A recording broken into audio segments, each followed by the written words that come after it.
চলুন দেখে নেওয়া যাক আকাশের আসল দৈত্যদের।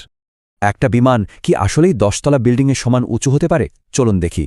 এই দৈত্যাকার বিমানগুলোকে আমরা তাদের কাজ দিয়ে চিনব, মোট 3টি ভাগে। শুরুতেই দেখা যাক সেই সব বিমান যেগুলো তৈরি হয়েছে সবচেয়ে বেশি যাত্রী বহনের জন্য। আর এই ক্যাটেগরিতে সেরা হল এয়ারবাস A380। এই সংখ্যাটা দেখুন, ভাবা যায় এটাই এর সর্বোচ্চ যাত্রী ধারণ ক্ষমতা।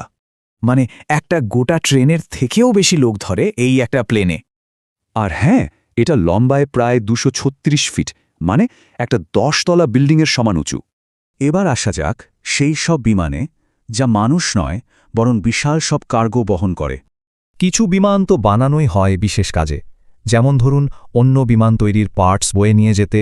তবে কার্গো দুনিয়ার আসল রাজা কিন্তু একটাই, অ্যান্টোনোভ A225। ইঞ্জিনিয়ারিংয়ের এক দারুণ বিষয়, এর ক্ষমতা শুনলে অবাক হতে হয়।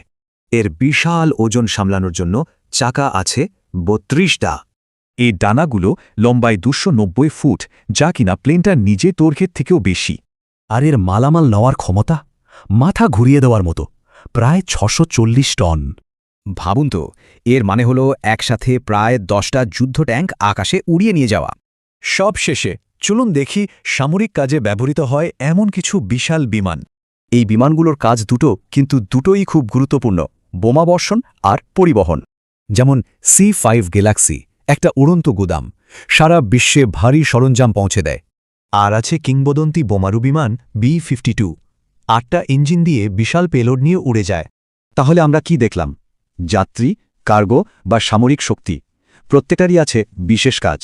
এগুলো এভিয়েশন ইঞ্জিনিয়ারিংয়ের সেরা উদাহরণ।